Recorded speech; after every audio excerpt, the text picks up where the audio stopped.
A breath of hope.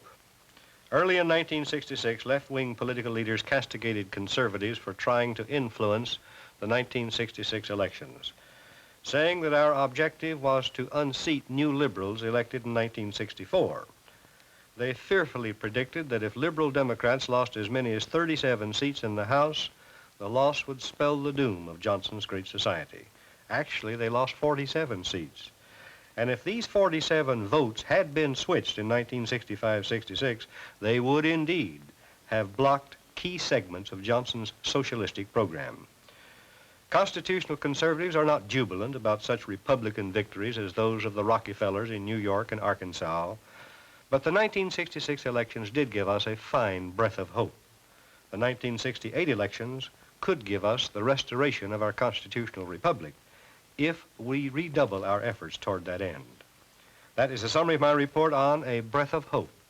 The full report after a message from my sponsor. Early in 1966, the AFL-CIO Committee on Political Action, COPE, published an expensive mailing piece entitled They're Playing for Keeps.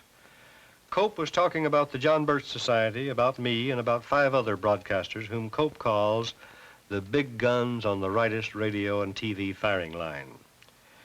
COPE says our aim is to take over Congress, or at the very least, to destroy the present liberal majority. Under the heading, The Messages They Spout Over the Airwaves, the COPE publication gives samples of what it regards as my most deplorable statements. Quote, President Johnson's war on poverty is misnamed. It is not a war against poverty. It is a war against the American constitutional system and against the freedom, independence, and prosperity of the American people. It will create in the United States a socialist dictatorship as complete and degrading and as destructive of material prosperity as any now existing in communist countries.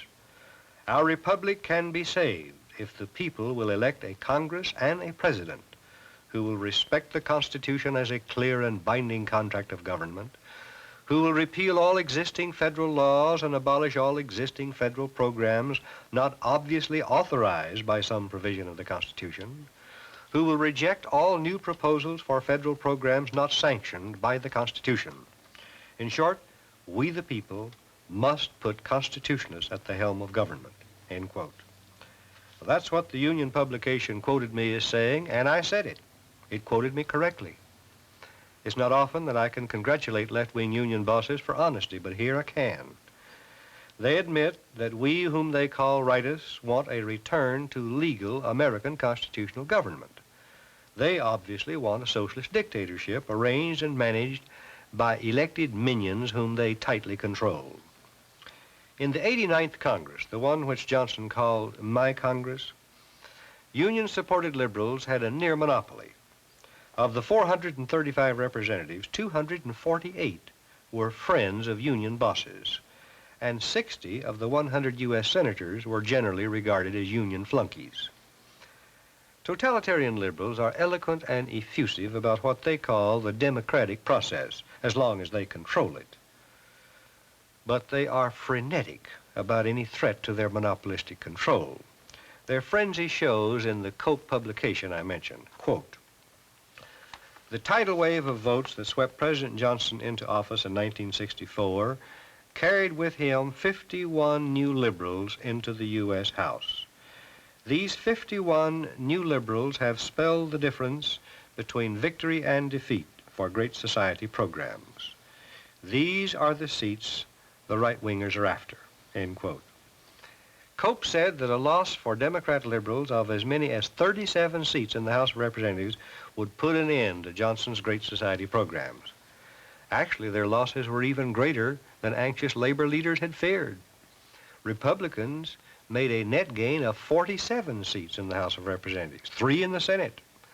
They elected enough new governors to give the Republican Party control of 25 state capitals, possibly 26, depending on the outcome of the Georgia controversy, and the Republicans picked up some 700 new seats in state legislatures. It should be carefully noted, however, that 199 of the 435 U.S. representatives who constitute the 90th Congress and 58 of the 100 U.S. senators are friends of labor union leaders. If there were that many constitutionalists in Congress, they could influence moderates and roll back the socialist revolution. Nonetheless, the 1966 elections did give us a fine breath of hope. With the relatively minor gains we made, we have an exhilarating opportunity to hold the line while working for real victory in 1968. Constitutional conservatives do not share the boundless jubilation of Republican politicians over the 1966 elections. Republicans may rejoice about Rockefeller victories in New York and Arkansas, but constitutional conservatives know that the country would be better off if Paul Adams, Conservative Party candidate for governor, had won in New York, and if Jim Johnson, Democrat Party candidate, had won in Arkansas.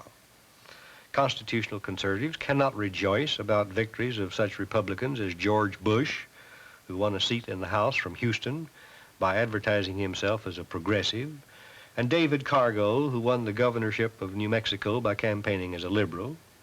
We have no enthusiasm for Republican Mark Hatfield, who won a Senate race in Oregon, but we suppose he will not be worse than Senator Newberger, who preceded him, and he could be better than Robert Duncan, his Democrat opponent, who, as a member of Congress in 1965-66, had a 0 rating as a conservative.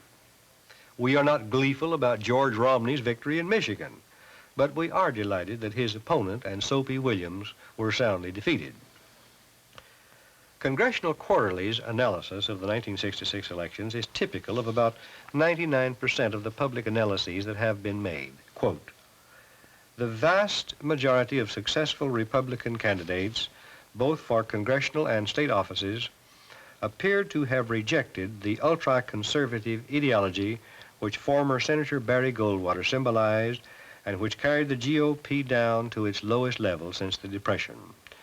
The 1966 elections appeared to lay the groundwork for a strong, moderate Republican challenge to President Johnson in 1968, end quote. The lessons which this analysis apparently intends to teach are that the Republican Party must be surrendered totally to the Rockefeller, Romney, Javits, Kickle liberals who call themselves moderates, and that the party must never again dare nominate for president a candidate as conservative as Goldwater. I disagree. I think that if the revitalized Republican Party is surrendered to the liberals, leaving no hope that the party will ever be anything but a smudged copy of the Democrat Party, the Republican Party will die, and its death will be good riddance for the nation. Congressional Quarterly says Ronald Reagan won the governorship of California because Reagan was able to shed his one-time ultra-conservative image. Again, I disagree. Reagan's televised speech for Goldwater in 1964, the best speech made for any candidate of either party that year, gave him a reputation as an effective spokesman for conservatism. It was this reputation, and not any moderating or compromising of the political principles which gave him the reputation, that catapulted Reagan into the upper echelons of political importance. If Ronald Reagan remains true to the principles that gave him political prominence, he could be the next president of the United States. If he listens to the siren song of moderation, as Goldwater did, he will follow Goldwater's political path. All in all, it is quite impossible to say with certainty why the people voted as they did on November 8, 1966. But I believe most of them were registering strong disapproval of the corrupt, wasteful, ineffective, unconstitutional federal activities lumped under the general heading of Johnson's Great Society programs. None of this is meant to imply that all 47 House seats lost by liberal Democrats in 1966 will be occupied by good conservatives. They will not be. But at least the men in them will not belong to that controlled group of political opportunists and sycophants whom Johnson lumped together in the phrase, "my Congress." They will be susceptible to the influence of constitutional conservatives if they hear from enough of us often enough. More than that, many old-timers in Congress who've made careers by veering with changing political winds are no doubt astute enough to detect the people's vast unrest and discontent with policies of the federal government. Many of them supported Great Society programs in 1965-66, because they thought that was the politically expedient thing to do. Now they can be taught that it is politically expedient to support constitutional government and to repair some of the damage that Johnson's 89th Congress did. It is up to you who listen to such broadcasts as this and know what constitutional government means to do the teaching. One specific thing you can do is support the sponsors who make such broadcasts as this possible. Without the sponsors, there would be no broadcasts. Let my sponsors know that it is good business for them to advertise with such broadcasts as mine.